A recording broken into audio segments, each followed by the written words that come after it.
Solo, Jawa Tengah, Abi Mudrik Al-Hanan sedang menikahkan putrinya dan kita dari Jakarta diundang. Alhamdulillah ketemu dengan Ustadz Andri Kurniawan. Masya Allah, dari Malang. Yang semalam saya dampingi beliau, saya kaget-kaget juga ceramahnya. Aduh. Sebelahnya ada Dr. Taufik. Harus lengkap menyebutnya, jangan doktor pidana, jangan ya. Presiden ahli asosiasi hukum pidana. Jadi bukan presiden pidana. Presiden pidana sebelah sana, musuhnya Bang Egy. Abang kita Egy Sujana, Masya Allah. Allahu Akbar. Sehat-sehat semua ya. Alhamdulillah sehat. Setelah sekalian kita kali ini mau ngomongin masih pasal-pasal yang dimanipulasi oleh Joko Widodo sebagai presiden, yang dengan bangga mengatakan bahwa presiden boleh loh berkampanye, boleh loh memihak ketika diserbu sana sini, depan belakang atas bawah kiri kanan dia bawa karton. Pasal-pasal yang diunjukin itu ya. Dari Yusril itu, dari Yusril. Nanti itu bagiannya Dr. Taufik sama Bang Egy lah. Tapi kita minta coba Pak Ustadz Andri Kurniawan. Pak Ustadz, pripun kita punya presiden model kayak gini kok susah di lengke apa piye gitu. Gimana Pak Ustadz, monggo? Masyaallah muslimin rahimakumullah, alhamdulillah, wassalatu wassalamu ala rasulillah, wala hawla wala quwata illa billah, wa ba'd. Rasulullah sallallahu alaihi wasallam 1445 tahun yang lalu sudah memberikan satu warning, peringatan kepada umatnya. Manakala imaratus sufaha, pemimpin yang bodoh, itu diangkat menjadi pemimpin. Artinya bodoh di sini bukan tidak lulus SD, tapi tidak paham din. Manakala imaratus subha diangkat menjadi seorang pemimpin, Rasulullah mengabarkan akan terjadi fasad, kerusakan dan semua lini kehidupan dan kehidupan berbangsa dan bernegara. Dan itu sudah nyata, real, menjadi sebuah fakta empiris di Indonesia. Kita lihat fasad, kerusakan dalam semua lini kehidupan berbangsa dan bernegara sudah benar-benar nyata di hadapan kita. Oleh karena itu, ayo 2024 kita semua berjuang untuk menyelamatkan negara kesatuan Republik Indonesia ini. Dengan apa? Kita niatkan jihad konstitusional untuk memilih pemimpin ideologis yang insya Allah mudah-mudahan Allah berikan kemudahan untuk menyelamatkan negara kesatuan Republik Indonesia dari kehancuran yang sudah nyata-nyata di hadapan kita. Saya kira gitu. Sebentar, tadi disebut-sebut pemimpin yang bodoh. Ini apakah ciri-cirinya? Antara lain, ini saya cuma nanya doang nih. Ijazahnya nggak jelas atau bagaimana? Itu salah satu faktor juga, gitu kan? Oh, gitu ya? Ijazahnya nggak jelas ini. Nggak jelas, palsu. Ijazahnya palsu. Oke, sekarang ke Dr. Taufik. Dr. Taufik, ini gimana nih? Tadi sambil offline, Bang Egy Sujana udah bilang ada yang menyeludupkan pasal nih. Karena kalau saya baca pasal-pasal yang dikutip Yusril, betul 299 memang membolehkan Presiden Wapres berkampanye. Tapi ibarat kita baca Quran, itu kan seperti baca surat Al-Ma'un itu kan. Dia cuma berhenti pada fawailul lil musallin, titik gitu loh. Tidak dilanjutkan karena pasal berikutnya adalah ranjau buat dia. Pripun, monggo sebagai presiden pidana salah. Presiden ahli hukum pidana. Saya ingin koreksi dari Yusril. Jadi yang dibilang Bang Edi dari Yusril dari mana? Karena Yusril membuat pernyataan. Membuat pernyataan. Jadi dia melegitimasi pernyataan Jokowi. Memang di Undang-Undang 7 2017 pasal 299 ayat 1 benar. Presiden dan wakil presiden boleh berkampanye. Oke ya. Di ayat 2-nya disebutkan bahwa pejabat negara lainnya yang bukan calon presiden dan wakil presiden boleh berkampanye kalau mereka masuk sebagai anggota tim atau pengurus partai politik. Dan di ayat ketiganya dijelaskan bahwa yang boleh berkampanye itu mereka yang bukan pengurus partai tapi calon presiden dan wakil presiden. Jadi Jokowi ini bukan calon presiden dan wakil presiden, dia presiden. Jadi petahana boleh incumbent ya? Iya, bukan artinya kalau mencalonkan. Lah ya, berarti kan incumbent kalau dia tidak boleh lagi. Dia tidak boleh lagi. Jadi Jokowi pada saat ini bukan sebagai calon presiden. Kemudian yang kedua di pasal 29 ayat 3 ayat B itu disebutkan atau pejabat negara yang didaftarkan sebagai peserta kampanye di KPU. Iya, atau pejabat negara yang didaftarkan sebagai tim kampanye. Nah, jadi pasal ini yang dikooptasi oleh Yusril, kalau saya bahasanya lebih kejam. Yusril ini melakukan apa yang saya sebut judicial corruption, korupsi pasal, korupsi undang-undang. Ini lebih kejam daripada duit. Karena korupsi undang-undang, korupsi pasal itu yang bisa hanya orang hukum. Kalau korupsi siapapun bisa, asal dia punya kedudukan, punya jabatan. Tapi kalau judicial corruption, orang yang punya jabatan dan dia melakukan korupsi. Jadi apa yang dilakukan oleh Jokowi ini, kalau kita baca 299 tadi Bang Edi menyebut presiden boleh kampanye boleh, tapi di pasal 29 ayat 2 itu kalau dia mencalonkan. Kalau dia bukan calon sebagaimana di ayat 3, dia tidak bisa. Dan yang lebih penting ini sangat dasar, tidak ada kata-kata di dalam undang-undang itu memihak. Undang-undang itu tekstual, bukan kontekstual. Mana ada undang-undang kontekstual? Tidak ada kata-kata memihak. Nggak ada ya? Nggak ada. Emang bego anggota DPR kita, ya kan? Nggak tahu aku. Nggak memihak gitu ya. Kecuali anggota DPR sekarang nggak ngerti ya. Kalau dulu nggak ada yang bego lah. Masa ada undang-undang presiden boleh memihak, rusak negara ini? Itu ada. Memihak dasmu ya. Etik-etik dasmu. Jadi dua kata penting. Pertama, kalau dia itu calon presiden dan wakil presiden. Benar. Yang kedua, tidak ada kata-kata memihak. Karena undang-undang ini tekstual, tidak bisa ditafsirkan di luar itu. Begitu Bang Edi? Oke, Bang Egy. Ini kalau terjadi korupsi hukum yang kata Dr. Taufik tadi lebih daripada korupsi duit, saya membacanya begini. Kalau itu korupsi hukum, dengan hukum dan dikorupsi itu kan bisa menghasilkan duit yang bukan cuma miliar, bertriliun-triliun kan? Iya betul. Betul nggak? Tapi betul. Bang Egy ada pandangan lain, monggo. Ya, ada dua sudut pandang. Yang pertama, dari letterlah hukum itu dari pasal 299 menyatakan seperti Dinda Taufik sampaikan tadi, udah tepat sekali. Nah, posisinya sekarang Jokowi itu tidak capres. Betul. Dia tidak capres. Dan kemudian dia itu presiden yang sudah sebentar lagi habis masanya. Jadi di sini Jokowi telah nyelundupkan hukum yang ada di poin C-nya. Nah, di poin C-nya itu ada kaitan dengan keterlibatannya kepentingan sebagai keluarga.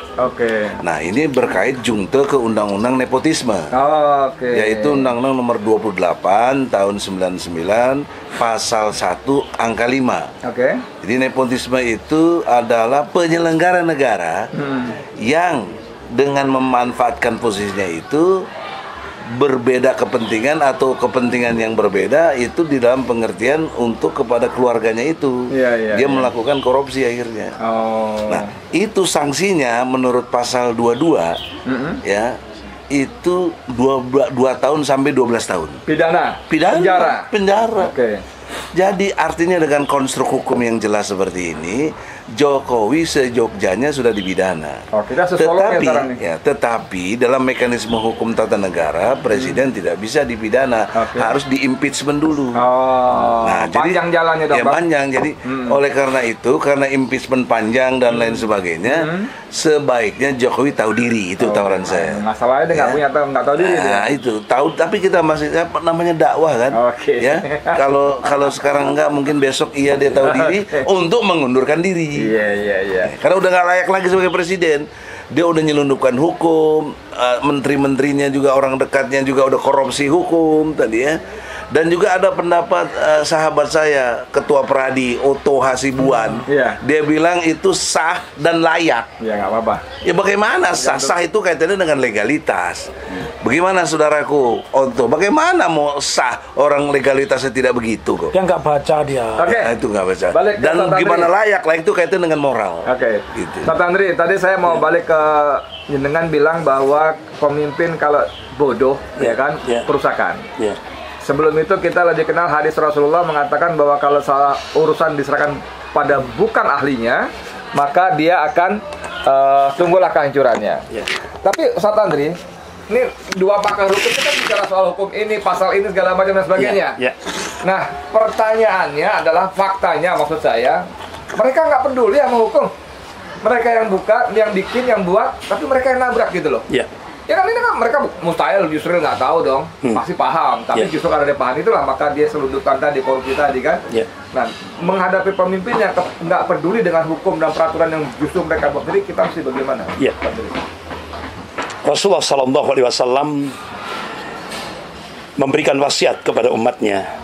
Qala Rasulullah Sallallahu Alaihi Wasallam, ittaqu dzulman. Fa inna dzulman zulumati yaumil qiyamah. Takutlah kalian pada kezaliman. Karena kezaliman itu bisa membuat gelap nanti di yaumil kiamah. Bahkan Rasulullah mengabarkan manakala ada seorang pemimpin, apalagi pemimpin sebuah negara, kalau dia berkhianat, menipu rakyatnya, Allah haramkan dari surganya Allah Subhanahu wa taala. Nah ini, jadi berat sekali. Nah ini, oleh karena itu ketika kita menghadapi pemimpin seperti itu, ketika pemimpin yang zalim, kita tidak boleh mendiamkan kezaliman. Karena Rasulullah sudah memberikan arahan yang konkret. Qala Rasulullah sallallahu alaihi wasallam, man ra'a minkum munkaran falyughayyir bi yadihi, fa illam yastati' fa bi lisani, fa illam yastati' fa bi qalbi. Wadzalika atalful iman. Kalau ada kemungkaran di badanmu, hendaklah kau rubah dengan tanganmu, jabatanmu, kedudukanmu, kekuasaan, kemampuanmu, semuanya. Kalau tidak mampu, dengan lisan-lisan kita. Kalaupun kalau tidak mampu, terakhir dengan munajat, berdoa kepada Allah. Dan itu selemah-lemahnya iman. Oleh karena itu, ada kewajiban kita sebagai rakyat, ya, apalagi sebagai kaum muslimin, umat Islam di Indonesia, wajib hukumnya mencegah kezaliman itu, ya kan? Wajib ini kemungkaran, ini sebuah kemungkaran, wajib. Manakala umat Islam yang mayoritas di Indonesia ini diam seribu bahasa, Rasulullah mengingatkan, kalau Rasulullah Sallallahu Alaihi Wasallam, Rasulullah sampai satu artinya memberikan satu warning yang cukup keras. Ya ayyuhalladzina amanu, hai orang-orang yang beriman. Innallaha yaqul lakum muru bil ma'ruf wa nahawna 'anil munkar. Qabla an fala ujibu lakum tas'aluni fala utikum fala ansurukum. Hai manusia, sesungguhnya Allah menyuruh kepada kalian, ajak manusia itu untuk berbuat yang ma'ruf. Dan cegah dari yang mungkar, supaya jangan sampai terjadi satu masa di mana kalian berdoa kepada Allah, Allah sudah tidak akan lagi mendengarkan doa-doa kalian. Di mana kalian mohon pertolongan pada Allah, Allah sudah tidak merespon permohonan kalian. Dan ini masa itu akan terjadi bukan lantaran kita meninggalkan sholat, bukan lantaran kita meninggalkan puasa, tapi masa itu di mana doa-doa kita sudah tidak lagi didengar oleh Allah, permohonan kita tidak direspon oleh Allah. Manakala kita cuek, masa bodoh terhadap kezaliman, kemungkaran yang terjadi. Matur nuwun, saya kira gitu. Dr. Taufik, ini tadi kan ternyata ada hadis yang mengerikan ya. Jangan sampai doa-doa kita nggak Allah kabulkan karena kita tidak peduli dengan kemungkaran. Dari sisi rakyat, Ustaz Taufik, Dr. Taufik, Ustaz juga apa-apa ya? Ustaz Dr. Taufik. Gak apa-apa. Lebih bagus. Itu ada orang bilang, udahlah, biarin aja pejabat korupsi, kan nanti dosa dia sama Tuhannya. Nanti dia disiksa di neraka, di akhirat. Nah, ini gimana gitu? Ya, saya ingin... Apakah sikap seperti itu, permisif seperti itu yang membuat kita Indonesia ini jatuh dalam cengkraman para bandit yang berkuasa? Persis. Kalau saya boleh mengatakan, itu kan selemah-selemah iman orang berdoa. Sama juga mengatakan, ada ustadz yang bilang, kenapa orang Palestina tidak keluar dari Palestina, hijrah saja? Bagaimana hijrah? Sekarang manusia paling baik, paling tabah itu ya orang Palestina itu. Paling hebat, nggak ada orang yang lain. Nah, kembali tadi pertanyaan Bang Edi ya. Saya ingin sampaikan, di dalam ajaran agama apapun yang tertinggi itu etika. Seperti orang sholat itu tidak tahu kita kentut imamnya, tapi etika mengatakan, saya ini melanggar, saya mesti keluar.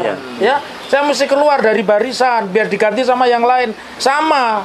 Jadi rukun kita ini rukun, kalau kita menyebut diri kita sebagai orang beriman, Muslim, ya kita ini sholat. Makmumnya itu harus imam yang benar-benar unggul di antara yang lain. Nah, kalau dia sudah tidak benar dan dia tetap mengikuti, dan yang di belakangnya kalau imam bacaannya salah kan berat mengingatkan begitu. Sama kewajiban kita. Kembali kepada pernyataan tadi, saya lengkapi juga dari Bang Egy Sujana bahwa memang kalau proses impeachment ini sangat susah, tetapi jangan lupa kita boleh yang namanya people power. Jokowi juga menulis buku people power. Artinya people power itu kehendak masyarakat. Kita lihat dari Pak Habibie ditolak pertanggungjawabannya, kemudian berpindah ke Gus Dur. Gus Dur setahun, kemudian ada kasus Bulog Gate berganti kepada Megawati. Itu konstitusional. Jadi hari ini kalau ibaratnya orang sholat, kalau imamnya batal, ya imamnya sudah tidak paham, ya dia layak mundur. Kalau di dalam Islam punya etika. Ya, di dalam Islam masjid itu kan pasti ada pintunya di depan itu.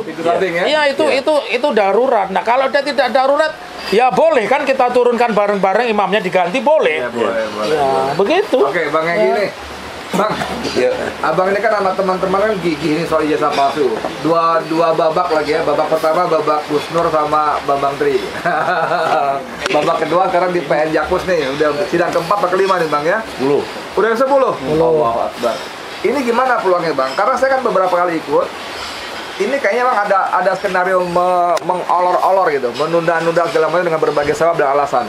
Sampai nggak nanti pada satu pertanyaan saya, sampai nggak pada pembuktian ijazah palsu asli, atau pada pertanyaan berikutnya seperti Dr. Taufik tadi bilang bahwa ini udahlah, ini kita lewat jalan penurunan, penjungkalan ya, bukan pemazulan. Ya, jadi dari perspektif hukum, secara fakta dan data, kemudian logika kita memakainya dengan cerdas, itu Jokowi dipastikan ijazahnya palsu. Apa faktanya? Sidang persidangan di Solo ini, di Surakarta 6 bulan kurang lebih gitu. Sampai memutuskan Bambang Tri dan Gus Nur bersalah. Dari tuntutan 10 tahun jadi 6 tahun. Kita lakukan banding. Alhamdulillah dikabulkan jadi 4 tahun. Jadi, nah kenapa dikurangi 4 tahun? Karena yang 2 tahun itu kaitannya dengan pasal tentang hoak, yaitu pasal 14, 15, Undang-Undang nomor 1. Pasal sabu jagat itu saya juga kena itu. Dan pada sama saya juga kena kan, duluan kita masuk penjara aja. Nah itu menandakan apa yang disampaikan Bambang Tri dan Gus Nur dalam bentuk mubahalah tidak hoak, bukan hoak, fakta. Karena Bambang Tri menyatakan sebagai berikut ya, Jokowi tidak punya ijazah palsu, jika punya tembak kepala saya. Nah itu ada. Kemudian Gus Nur kepo, pengen tahu gitu tuh. Lu bener berani ngomong gitu, bener, dilaknat lo, bener, sumpah dekat Quran, siap. Nah, dia lakukan mubahalah itu. Nah mubahalah itulah yang dikenakan menyampaikan berita bohong, membuat keonaran. Nah itu nggak kena. Artinya tidak ada hukuman buat itu. Nah lanjut kita langsung ke udah setelah banding kita ke Mahkamah Konstitusi. Juga sudah diputus inkrah 4 tahun.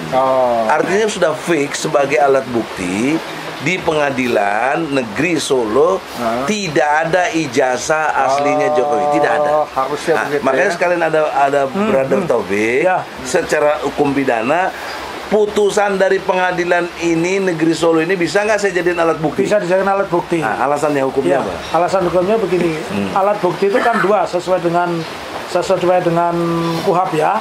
Jadi alat bukti itu secara material, karena ini peristiwa material, itu harus berupa fisik. Kemudian yang kedua pengakuan.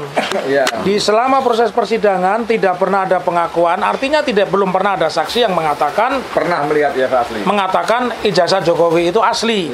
Dan yang ditampilkan di persidangan Gus Nur pun oleh jaksa penuntut umum selaku pengacara negara itu semua fotokopi. Asli dan tidak asli, bahasa pidananya itu sederhana. Pernahkah dilakukan uji secara scientific justice crime? Apakah fotokopi bisa jadi bukti? Fotokopi itu tidak bisa jadi bukti. Itu udah ketentuan dalam pidana. Dalam pidana itu yang begini, Bang Egy mungkin dulu pernah tergabung di TPM, jangan lupa. Ustadz siapa itu ketua LJ? Ja'far Umar Talib. Dia dibebaskan karena ditangkapnya dengan menggunakan fotokopi penangkapan. Kita pra-peradilankan. Waktu itu saya sebagai penasihat hukum beliau, mereka polisi menggunakan pengacara si Henry Yoso, akhirnya diterima. Jadi di dalam pidana itu yang namanya kopi itu tetap kopi, Bang Egy. Kecuali orang yang ada di dalam situ memberikan keterangan. Ya, jadi misalkan saya seorang kepala sekolah atau seorang dekan, tidak cukup surat keterangan dekan ditunjukkan. Dekannya harus ngomong benar ini asli. Jadi apa yang disampaikan oleh Bang Egy menurut ketentuan 161 HIR untuk perkara perdata, peristiwa di Solo karena itu sudah inkrah bisa dijadikan alat bukti. Tapi kepala sekolahnya pernah bilang ini fotokopinya. Itu harus kejelasan buat saya. Moderatornya gua. Jadi harus dibantah dulu, Pak. Jadi memang betul. Bantah dulu, fotokopi tidak bisa. Jadi fotokopi tidak bisa dijadikan alat bukti. Karena yang namanya alat bukti itu harus asli atau tidak scientific justice crime. Apa itu? Laboratorium forensik bicara. Sekarang kita gini logika sebentar, Pak.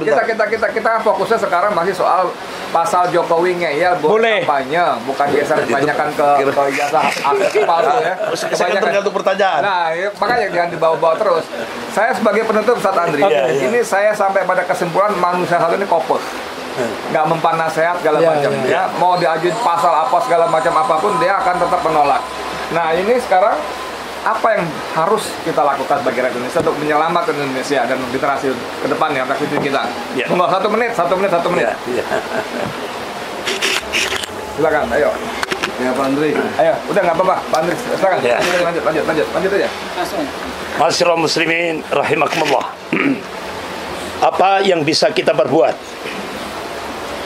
untuk penyelamatan negara kesatuan Republik Indonesia ini?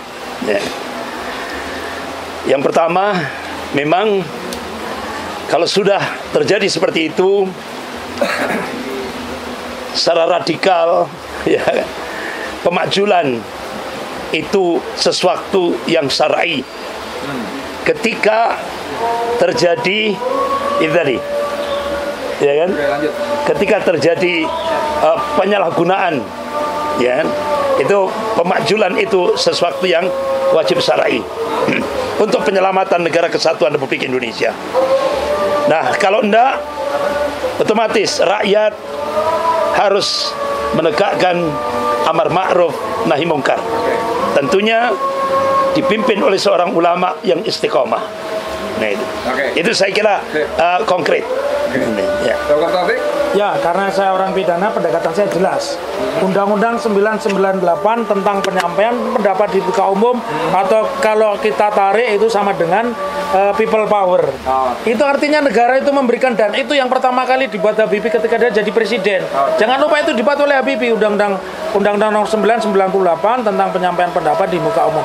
Jadi kalau mendasarkan apa yang disampaikan oleh Ustadz Andri dan Bang Egy, saya sepakat people power itu bukan hal yang dilarang undang-undang.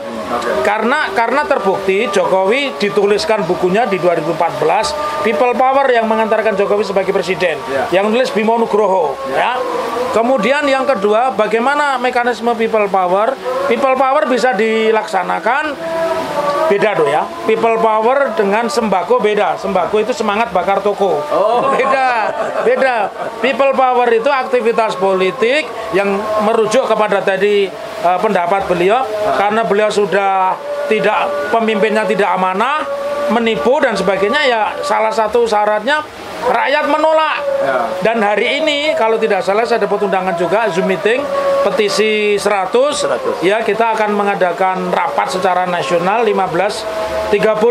Nah, artinya simpul-simpul di masyarakat memang kita tunggu komando. Sekali lagi saya ingin luruskan, people power itu konstitusional. Dibenarkan, ada Undang-Undang 998, mekanismenya cuma satu, ngasih pemberitahuan bukan izin. Jadi lu pada tahu itu bukan izin. Masa demo minta izin, pasti nggak diizinkan. Siap. Oke, Bang Egy sebagai penutup, Bang Egy nih bukan ini tokoh ini kan bukan cuma berkelahi di ruang sidang, tapi juga banyak di lapangan langsung di lapangan, baik sebagai pemimpin. Dan beliau ini keluar masuk penjara. Nah, Bang, balik ke soal people power. Saya ingin melupakan pemakzulan yang berliku-liku tadi. People power ini mungkin nggak orang saya bilang, yuk kita kayak 98 lagi gitu. Gimana, Bang?